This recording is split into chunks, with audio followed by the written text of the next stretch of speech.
नमस्कार सर्वांना. मी प्रांजली. महाशिवरात्रीची व्रतकथा.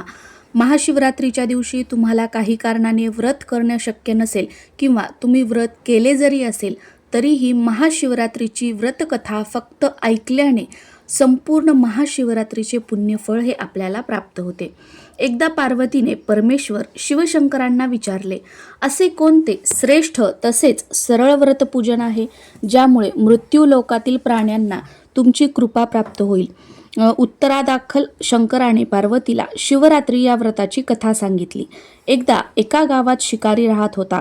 मुक्या जनावरांची हत्या करून तो आपल्या कुटुंबाचे पालन करत होता. तो सावकाराचा कर्जदार होता.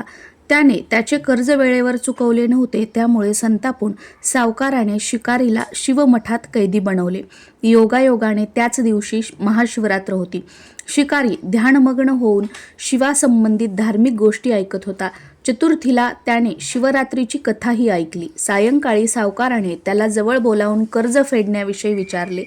शिकारी दुसऱ्या दिवशी सर्व कर्ज फेडेन असे वचन देऊन कैदेतून सुटला. आपल्या दिनचर्येप्रमाणे तो जंगलात शिकारीसाठी निघाला. पण दिवसभरात कैदेत राहिल्यामुळे तो तहान भुकेने व्याकुळ झाला होता.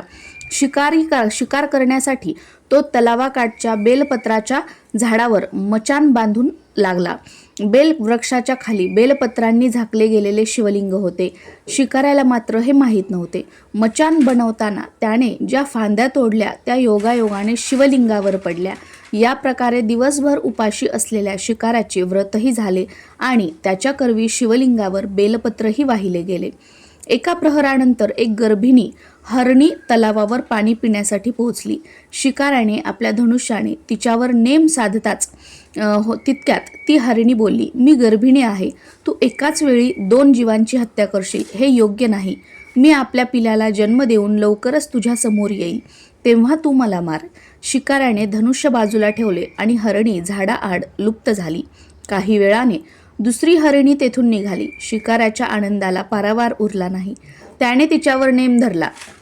हे बघून त्या हरिणीने त्याला सांगितले की हे पारधी, मी एक कामातूर विरहिणी आहे.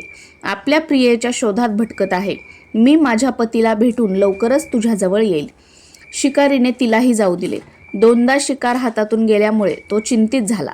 तेवढ्यात एक हरिणी आपल्या पिल्लासोबत तेथून निघाली. शिकाऱ्याला जणू सुवर्ण संधीच मिळाली. त्याने धनुष्याला बाण लावला आणि बाण सोडण्यात तेवढ्यात ती हरिणी बोलली, हे पारधी, मी माझ्या पिलाला त्याच्या वडिलांकडे सोडून लगेच येते. यावेळी तू मला मारू नकोस. शिकारी हसला आणि म्हणाला, समोर आलेली शिकार सोडून द्यायला मी काही मूर्ख नाही. याआधी मी 2दा शिकार गमावली आहे. माझी मुले तहान भुकेने व्याकुळ झाले असतील.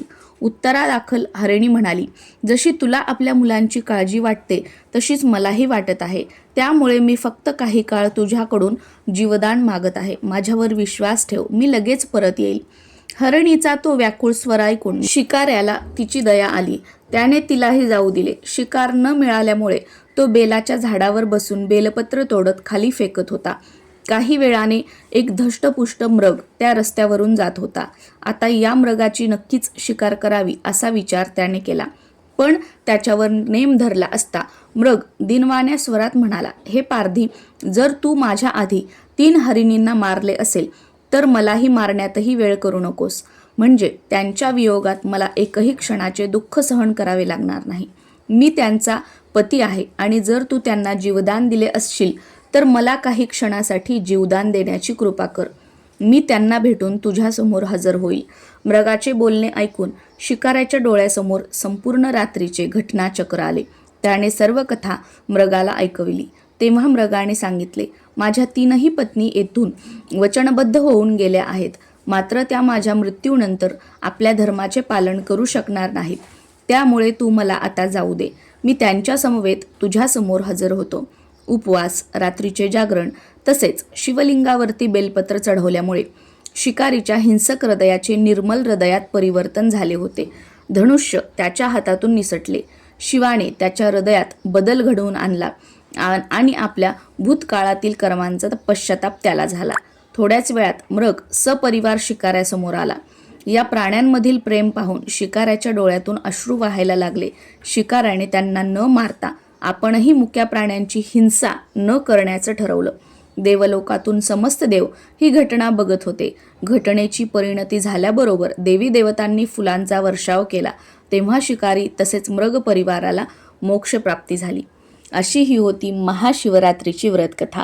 तुम्हा सर्वांना महाशिवरात्रीच्या खूप साऱ्या शुभेच्छा. नमस्कार.